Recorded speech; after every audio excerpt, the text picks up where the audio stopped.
Welcome, everyone, to a podcast about authority to operate in information security. I'm the host, Vinod Komishan, Senior Director of Managed Security Services for Relevance. Get ready to explore what it takes for organizations to secure their authority to operate in the digital world. Ever wondered how organizations ensure they are safe online? It's not just rules, it's a shield against online threats. In this podcast, we will break down the steps and rules behind ATO. Join us for stories, talks, and interviews with experts who decide who gets ATO. We will learn from their experiences and how they keep information safe. Whether you are a cybersecurity pro, someone curious about digital security, or just care about keeping data safe, you are in for an enlightening ride. We will change or challenge your understanding and inspire you to be more secure online. Let's dive into the world of ATO in information securities, where we will uncover the secrets that protect our online world. This podcast isn't just information, it's your guide to being safer online. Welcome aboard, and let's explore ATO in the information security together. Ladies and gentlemen, it's an absolute pleasure to introduce our esteemed guest today. Joining us on the episode, Mr. Josh Brodbent, a true luminary in the world of cybersecurity. Josh Brodbent is a distinguished figure at BeyondTrust, a leading company in the realm of cybersecurity solutions. With years of experience and a wealth of expertise, he is at the forefront of safeguarding digital landscapes against evolving threats. As a seasoned professional in the field, Josh has been an instrumental in developing and implementing cutting edge strategies that fortify organizations' cybersecurity posture. His insights and contributions have been pivotal in shaping the way we protect sensitive information in today's digital age. Throughout this episode, we'll have the privilege of tapping into Josh's deep well of knowledge. He'll be sharing his invaluable insights, experiences, and vision for a more secure digital future.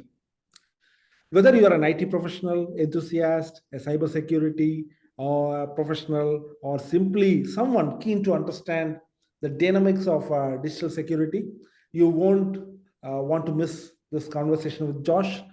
So, without further ado, let's dive into this enlightening discussion with Josh from BeyondTrust and gain a wealth of knowledge in the world of cybersecurity.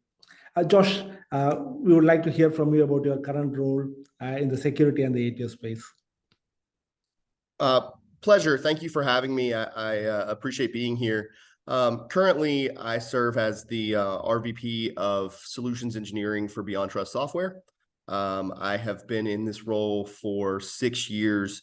I assist our public sector team with developing cybersecurity solutions inside the identity space for public agencies. So I've been in this role here for 6 years. I've been doing it for about 12. Prior to that, I founded an MSP when I was young. So I've been in cybersecurity space for 28 years now. So here we are. Good. Great to know about you, Josh. Yeah. So just before we start into the ATO space, I would like you to define a few areas which are much interest to our audience. One would be like emerging threats, security trends, regulatory and compliance changes, and on cybersecurity resilience. So taking into the emergency or the emerging threats, Josh, as we delve into the topic of emerging threats in cybersecurity, can you start by defining what these threats encompass and provide us with some concrete examples of recent emerging threats that had a significant impact on the cybersecurity landscape? Additionally, what do you see as the key factors driving the emergence of these threats, and how should businesses prepare to mitigate their potential impact? Sure. That's a lot to unpack, but we'll start with it. As we take a look at the emerging threat landscape, there's a few things obviously that come to the forefront of my thought pattern. Number one is the emergence of kind of social engineering attacks around MFA. I like to call this term MFA fatigue. So we've seen this at several points over the last year, most notably with Cisco and Uber, where we have essentially so many items that require an MFA prompt or MFA push that eventually an end user or even an admin will say, well, I am working, so maybe it just re-authenticated, and they will allow the authentication only to find out later that it was a threat actor. So the rise of those MFA phishing attacks really are going to be one of the larger forms of emerging threats that we see. We see recent examples in the news of emerging threats around social engineering for help desks. Obviously, that's going to be a big play. There are also emerging threats that we're seeing around with so many cloud-based services. There are connectors that are installed in a network to connect to Active Directory and other things. We're seeing some threats around attacking those connectors specifically because of the amount of data that goes through those specific items. So yeah, from a combatant standpoint, from a mitigation standpoint, the biggest thing that we have to make sure of is that we are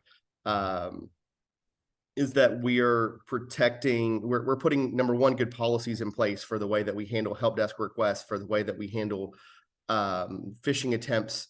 We're also seeing the rise of, some AI tools that are helping with some of those phishing attempts, building profiles around what a trusted worker looks like, where they are. And then with kind of the MFA stuff and the passwordless type solution where you're actually getting these MFA codes. You're not actually having passwords, but you're getting them to your emails, or using things like YubiKeys or FIDO2, which we're even looking at and evaluating in some forms. So yeah, those are the big things that we're seeing as far as the threat landscape now. Of course, kind of at the forefront of what we're going to continue to see is the development of phishing attacks and ransomware attacks that are developed through AI tools. Those are going to be a big thing. When we already had, people in the cybersecurity world referred to them as script kiddies, where they would go download something that had already been built. Well, now those same people actually can build stuff for themselves for the most part with very limited knowledge. Thanks to the rise of AI tools that will write code for you. So, those are all things that we're seeing as far as an emerging threat goes. And there's a lot of work to be done. So it seems like our job never ends. Right. Very, very true, Josh. And I think you partly answered the second point is on security trends, but still, if there are any other value adds that you can bring. Josh, as we dive into the realm of security trends in cybersecurity, could you start by outlining the most notable cybersecurity trends that have emerged recently and their potential impacts on organizations?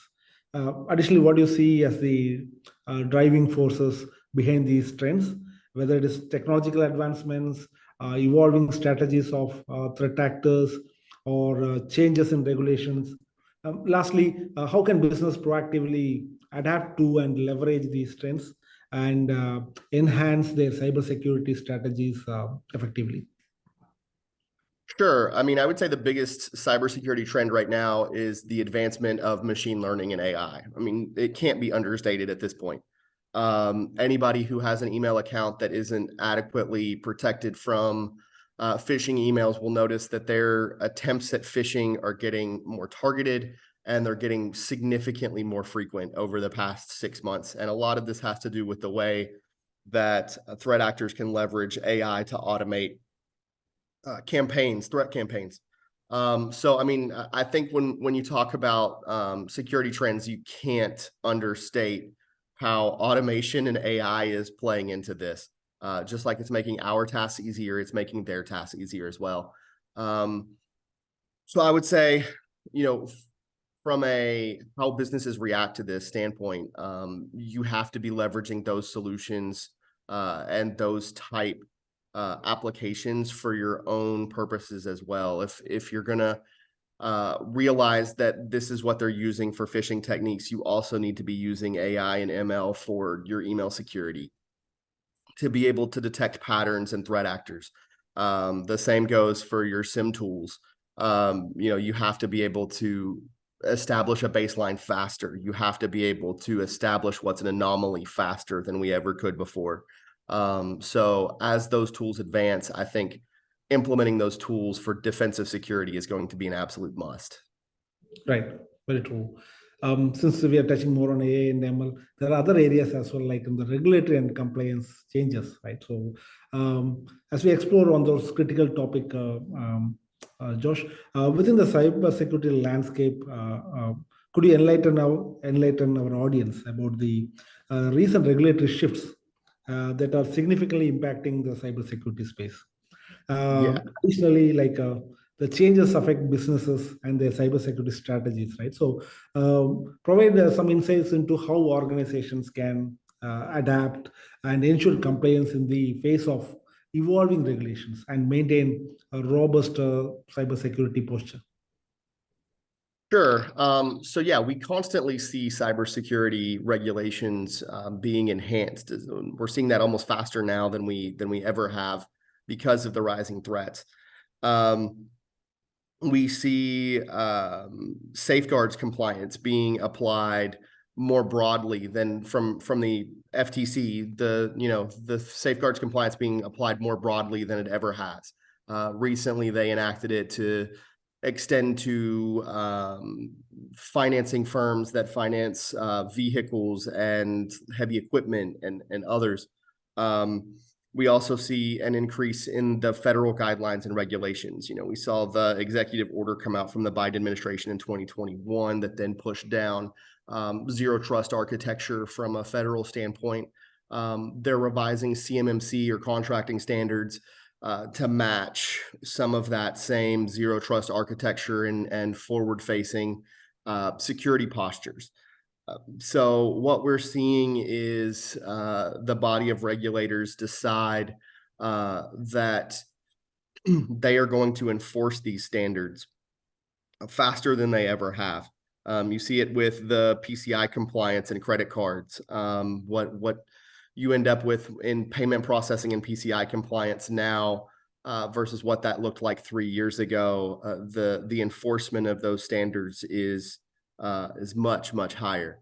So those regulations coming through as businesses are trying to deal with them, finding somebody that specializes in that particular type of compliance and can walk them through what that looks like from a cybersecurity perspective becomes more and more important. Businesses can't do this stuff themselves. They don't generally have the in-house expertise to do it themselves unless they're very large enterprises. So finding an integrator or a VAR that can handle these types of compliance regulations is more important than ever. Right. True. So, Josh, on the cybersecurity resilience side of things, like, can you share your insights on the key strategies and best practices that organizations should adopt to build a resilient cybersecurity posture? Sure. So as we take a look at architecture, obviously, we're going to look at several different scopes or pillars inside a network. You have to start with making sure that your identity security is robust. You understand who your users are. You understand how they authenticate to your network. You understand how you're tracking and tagging attributes on these users when they're logging in, so that you understand where they are. Again, applying ML, AI type things to understand, is this normal operational behavior for a user? From there, you have to take a look at your network security. Do you have it segmented correctly? Do you have networks designed so that people really have access to only what they need to have access to? Are you encrypting your data in transit across your network? And then you have to take a look at things like application security. How are your applications interacting with data so that you can, or how are your applications interacting with your identity providers so that they can leverage the attributes that are there? So that way you make sure that people are only getting the information that they need set out of a particular application. They aren't overprivileged in that application. We have to take a look at how we're handling data. Is it encrypted? Is it tagged appropriately? Again, so that the people who are logging in and bringing those identities and those identity stores can make sure that you have access only to what you need, not necessarily to other sets of data. You know, we've seen very prime examples over the past 5-10 years of overprivileged admins leaking sensitive data to various organizations around the world. And essentially what happened is they technically had access to that data, but they didn't actually have a need to access that data. And so understanding the why of someone is why someone's accessing an application or data as much as possible using ML models is absolutely critical. So overall, the security posture of a business has to change from, if you work for me and have a valid login, you can pretty much access what you want to we're not going to trust why you logged in. We're going to make you verify that. And then you're going to have to re-verify that as you access other things across the network. Sure, Josh. Just like getting into the core of this podcast, like we would like to discuss few things about the ATO related, so that from your industry expertise, we would like to know, can you explain what an authority to operate means in the context of your industry, and why is it crucial for ISVs, healthcare, and BFSI, not specific to the federal, but to the other commercial industries? So yeah, ATOs are an authority to operate. Essentially, it is a series of checks that an application or an appliance or anything that resides and contacts data on your network needs. It's a baseline that they have to meet in order to be installed into a network and provide services. From my industry, it's something that's been operated for decades almost at this point. But what we're seeing is, as standards like CMMC get pushed out to commercial enterprise aspects of banking, healthcare, universities, we begin to see those types of strategies applied. And really, an ATO at its root is a formalized security evaluation process for a tool to be installed on a network. Let's make sure that it supports IPv6. Let's make sure that it supports microsegmentation. Let's make sure that it can use and leverage modern identity providers. Let's make sure that it can support multi-factor authentication for every login. Can it support data tagging? Can it support tagging and attributes so that you can use attribute-based access control? All of these things, and as you see it applied in a commercial perspective, these are things that each industry kind of sets on their own, or each company kind of sets on their own. But essentially, it's what standards do we want something to meet to be able to interact with data and users on our network? And it becomes more and more important, because what we're doing is we're kind of taking the control out of the individual admin or IT user that finds a tool online and just goes, hey, look, this looks like something I can use, and installs it on their network, and they don't have good development processes in place. So they're not, following a secure development lifecycle chain. They're not using proper secrets management, all of these things. And we don't know that at the beginning. So they get installed in a network, and it turns out the software doesn't necessarily, or the tool doesn't necessarily have to be malicious in nature, but it is not bringing good security practices into your network. So it's providing an opportunity or a threat vector inside your network. So Josh, a follow-up to that question is, normally in the ATO, they used to have a couple of processes like system security plan, security authorization report, plan of actions and milestones, followed in the federal space. Is it similarly being applied to the commercial industry as well, or is it different, or can we customize it to ISVs, healthcare, and BFSI? Yeah, so we're seeing it very similar as it gets adopted in the commercial space from the federal space. But I definitely think one advantage that the commercial space has is the ability to customize this to their needs. They can make it more robust. They can adapt it and change it faster. So one thing you see, and I'm not going to give specific examples of this, but one thing you tend to see in the federal space is the ATO standards don't tend to evolve fast enough. So because they don't evolve fast enough, there are things that probably should get included in the ATO standards today that weren't in when this version was written. They do get evolved, so I'm not going to say that they don't, but the advantage that commercial space has, because in theory, they have less red tape than the federal government and most commercial entities, is the ability to update these standards every 6 months. As they learn about emerging threats, as they learn about breaches that hit the news and ultimately what caused those, the ability to take information from that and say, okay, from our security posture perspective, this right here is something that we want to make sure is cleaned up on our network. We want to make sure that we're not, we're using single sign-on enough that we're not pressing MFA prompts to our users 50 times a day, because we realize that that's causing some users to just automatically click on it while they're getting their work done. Things like that. So I think the advantage to doing it in the commercial space is that it constantly can be up for evaluation. Now, you don't want to change it too fast. Otherwise, as you're trying to implement tools, one tool is going to basically expire every 3 months because you've redone your ATO process. So you don't want to create an undue amount of burden. The other thing, again, that you can apply in the commercial space is the ability to go back and update those ATO standards and make sure that the tools you have continually meet your ATO standard. Generally in the federal space, once something has an ATO, it tends to exist for a very long time, whether or not that standard has been updated. So those would be probably the big places that I think that you can apply it to a commercial network better. You can evolve the process to make it work better than if you were doing it inside the federal space. Okay, great. Josh, how has the landscape of ATO evolved over the years?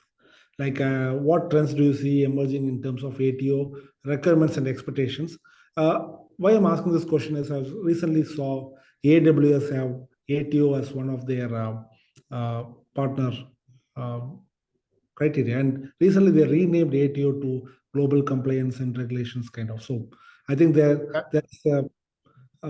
want to differentiate FedRAMP with the commercials. So what is your view on that, Josh? Honestly, I don't hate it. I think we have to be able to do that. Otherwise, marketing teams that want to take advantage of skirting a line will begin to use certain things to advertise that aren't necessarily the most truthful about their product. So by having a significant distinction in what we call these things, it allows an easy delineation between, hey, we meet these practices for Amazon, and hey, we meet these practices for the federal government. So I don't hate using different terminology inside and outside the public sector, just because it makes that delineation easy. Okay, great. What role does the risk assessment and management play in the ATO process? And how can organizations effectively integrate this into their operations? So management practices are a huge part of the ATO process. And one of the things that I'm going to say around that is, in order for an ATO process to work effectively, it has to be managed effectively. We have to make sure that we're applying it consistently. We have to make sure that if something is receiving an exception, it is generally receiving an exception, A, because the concern has been mitigated appropriately, or B, because the security posture of the tool will make sure that our overall security posture is more enhanced than what we are going to accept out of that tool. So that has to be there. The other thing, and I'm going to kind of use the management term in a double meaning here. The other part of management is the management of the tool and the way that the tool is implemented is as important as what the capabilities are that the tool possesses.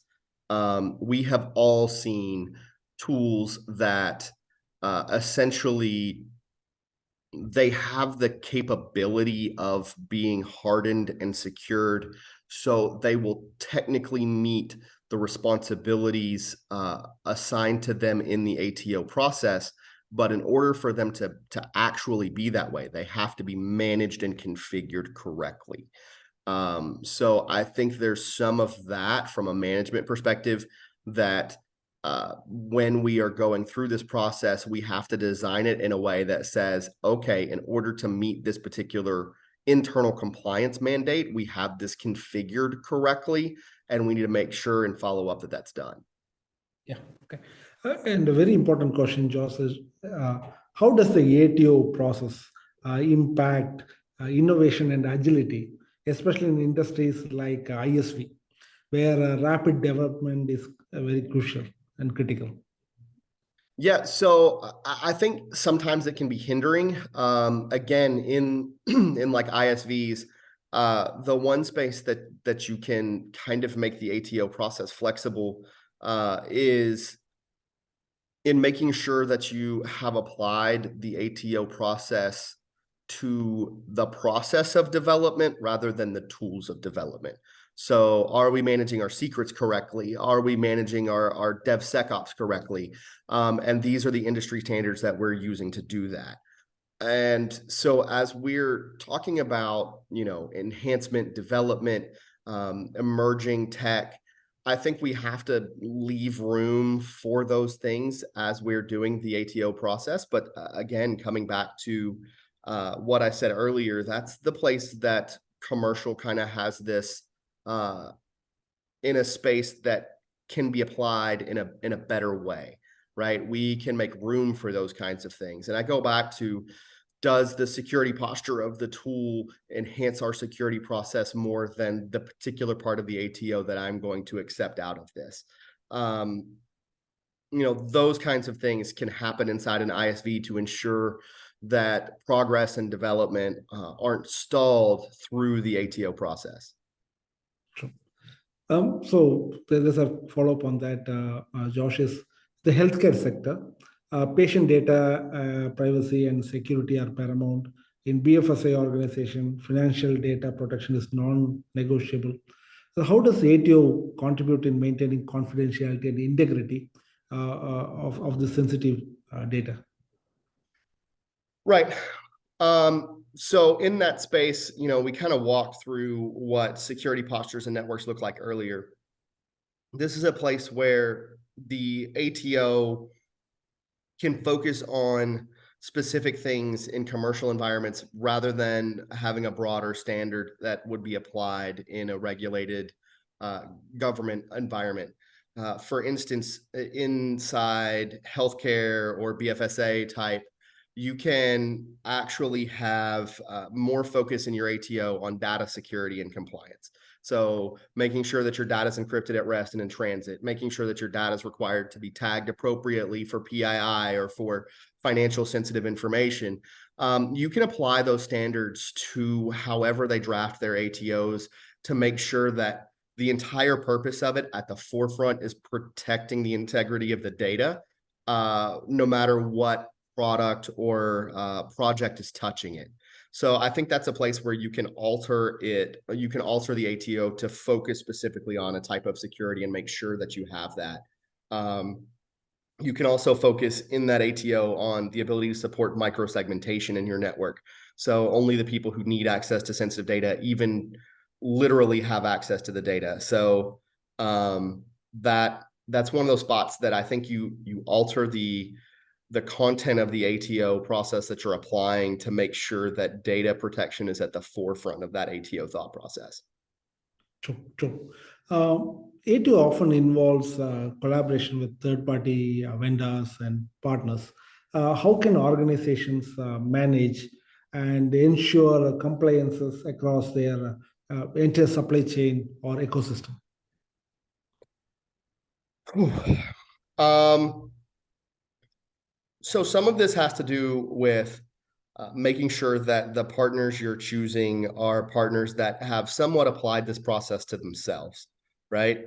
And I realize that self-certification sometimes becomes difficult with these kinds of things, but you have to make sure that the partners and the ecosystem that you are choosing for your network security um, complies to the same type of standard that that you are choosing to use. For instance, healthcare.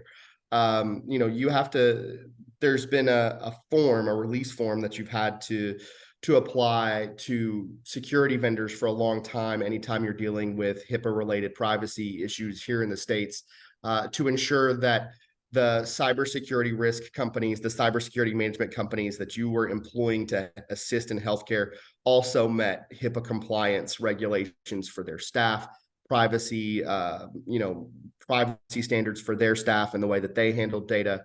So, that's been applied for a long time in HIPAA standards for healthcare data.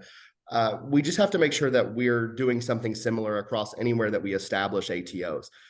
We need to make sure, hey, the vendors that we're choosing already adhere to these processes, so it makes them easier for them to understand and comply. Okay, great.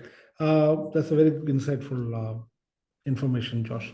Can you highlight any industry-specific best practices or standards that organizations should follow when working towards ATO, especially in this ISV, healthcare, BFSI kind of organizations?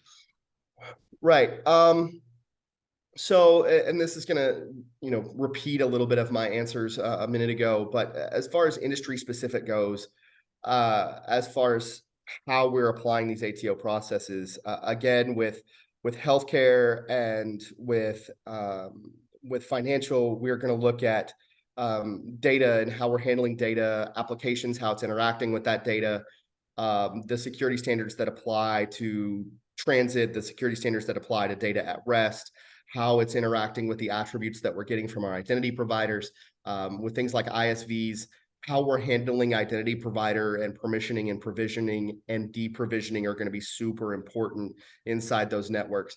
With ISVs, a lot of times you have people move from project to project to project, and you need to make sure that your deprovisioning process for someone working a project is as robust as your provisioning project.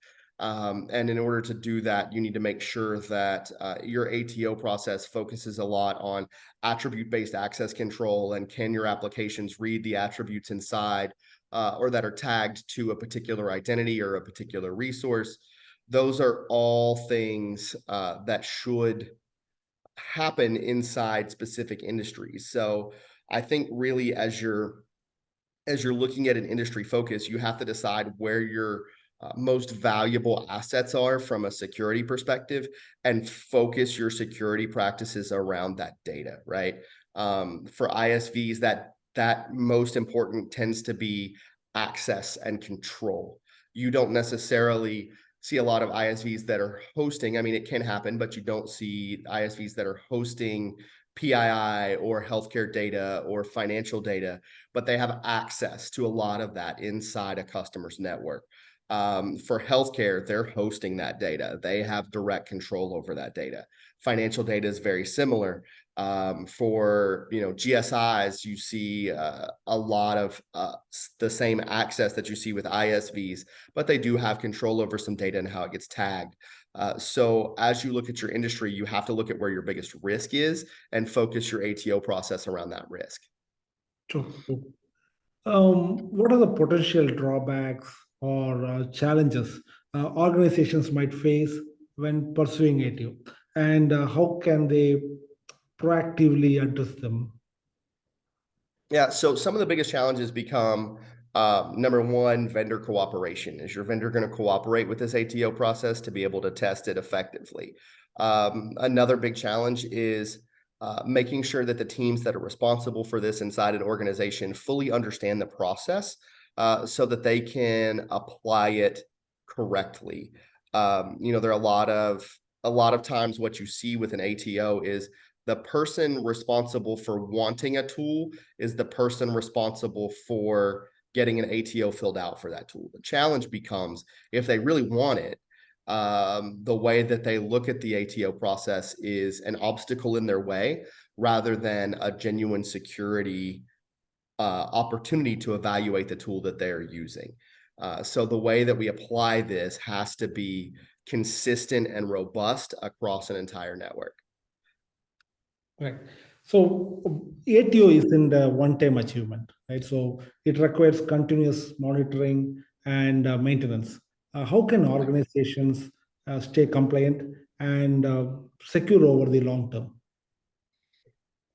So I think that begins with making sure that you're asking questions about SDLC and other update practices for a tool when you're initially giving it an ATO. I think the other thing that comes. Yeah, Go sorry. ahead. Actually, it's more about how a continuous ATO is going to be. Like it's not a one-time ATO process certifying it. It's about a continuous ATO on what has been certified. Yeah. So I started to talk about that a little bit earlier. That this is going to be a place I think that commercial and enterprise customers have an advantage to be able to recertify these. I think you have to set an expiration period on an ATO, and I think it has to be relatively faster than what you would think it would be. We a lot of times tend to swap out hardware or swap out other things when they reach the end of their what we would consider usable life. But with an ATO process, I think we constantly have to decide how we are going to apply that inside our networks and decide how often we're going to update that and whose responsibility it is to go back and make sure that the continuous ATO process is happening. Probably it's going to fall on the security team, but we're also going to need to make sure that the way that we're doing that, we can automate that in some way. We can leverage tools to be able to, and whether that's using a vulnerability scanner to check for the latest CVSSs across your entire network, whatever that may be, that continuous ATO process is going to have a way to make sure that it's not a manual process of reevaluating your tools every 6 months, because nobody has time to do that, especially in a large enterprise. We have a hard enough time finding cybersecurity professionals right now, let alone making them go back and redo their work every 6 months. So I think that's all important. Yeah, very true, very true. We all face the same challenge of finding the security experts, right security people to, yeah. And we are ending out with the last question, Josh, is like, what advice would you give to organizations looking to embark on their ATO journey, especially in the ISV space, those that may be new to this process? So again, I'll say, number one, be mindful, as in purposeful, about how you are choosing to implement this and whose responsibility it is. Make sure it's the responsibility of somebody who doesn't necessarily have a